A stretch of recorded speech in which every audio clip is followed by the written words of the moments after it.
As the famous philosopher DJ Khaled once said, in life, there is Roblox. And there's a lot of different things that can be taken from that. It truly is a revolutionary statement. You can be taken like Natural Disaster Survival Simulator, which, is just Haiti. Or Doors, running from your grandmother in a retirement home after stealing her pain medications. There's a lot of different ways you could interpret this. But today, I'm actually going to be digging into the hacking side of it. Not literally. Someone in real life, a Connecticut man, came forward and made a infinite money glitch via Home Depot. And I wanted to dig into that in this video today. The goofball being blessed upon your eye holes right now is Alejandro Costamoda, our gentleman of the evening who scammed Home Depot out of over $300,000.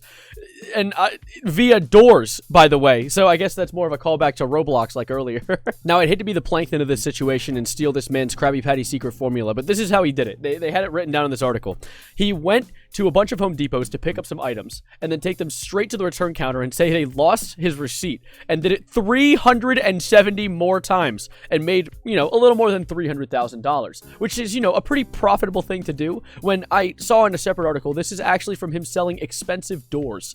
I don't know why that was his object of obsession, but, if it makes you good money, who am I to judge? Now, this situation was initially introduced to me via my Discord video ideas channel in my server, and Disco Stu showed me this, and I thought it was really interesting, and so I dug a little deeper, and of course, we saw this whole thing about him scamming Home Depot out of $300,000, but when you really watch the news articles, he apparently, of these 370 different locations he had scammed, he used a different ID and name every single time.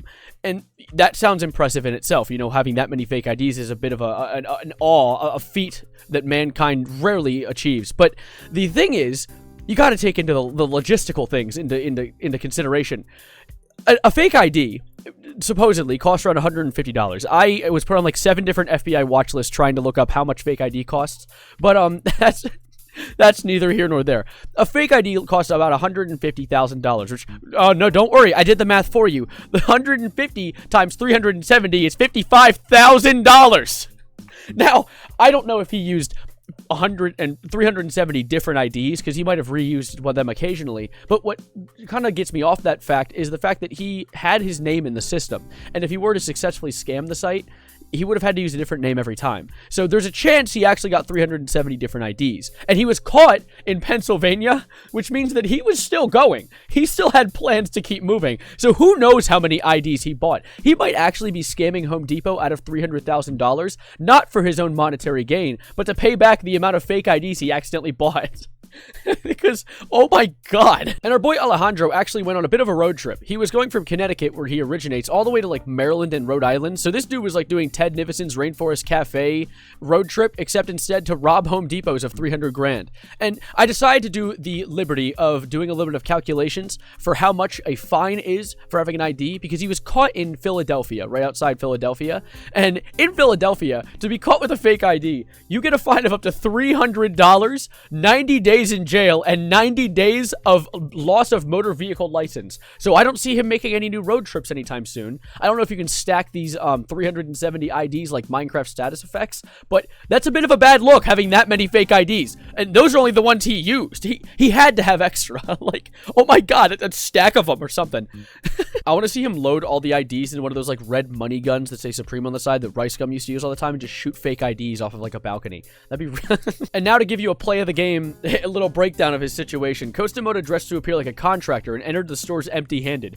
And then he would load up several expensive doors worth hundreds of dollars into a lumber cart, take them to the service department, and return them without a receipt. I don't know what Home Depot employee thought, I actually bought multiple doors and I lost my receipt because, I didn't need these extra doors for my house. How do you miscalculate? This isn't Minecraft. Yeah, by the way, why is it in Minecraft when you craft a door with 6 wood blocks, it makes 3 doors? In what world are you using 3 doors? Like, I understand making a double door. When would I ever need 3 of them? Anyway, I'm getting off topic. Still, it's goofy though. Why Minecraft? Why Mojang? What is the reason for this? I have a double door and I have a spare door. I don't need a third spruce door. I don't want it to be my back door. I have a I'm sorry. I'm getting a little worked up right now. So he'd actually give them as store credit and then redeem the store credit at other stores, just really using Home Depot as their own money printer. And then he would take the doors without paying if they denied them.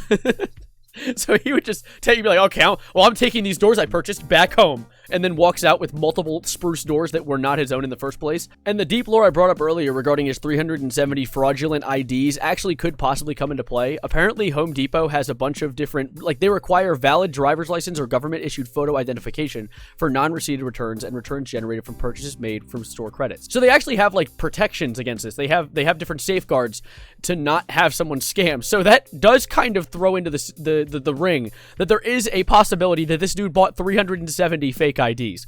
At that point, he has to have been making them with crayon or something. There's no way that he purchased that many. $55,000? That's a year's worth of income for some people. That's insane.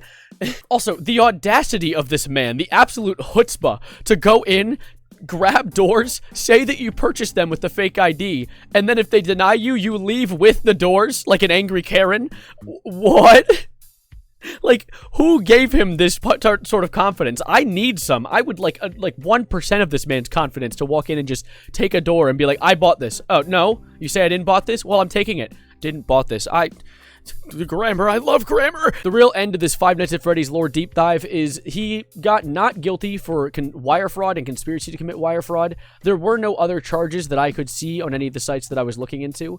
So what I assume is going to happen is he's probably going to have to give the 300 grand back, and then he's going to have to give the doors back and probably, like, pay a fine and, like, spend 90 days in jail for the fake IDs. I doubt they stacked like a Minecraft potion effect, but that's about where that situation lies. At the end of it all, though, I honestly don't know if this says more about Alejandro as a person and his actual, like, mastermind giant galaxy brain thoughts that come up with making these schemes, or it says more about Home Depot and their lack of security. To be honest, though, who can expect a man with 370 different fake IDs? With that many fake IDs, you could be anybody. You're like goddamn Doctor Strange.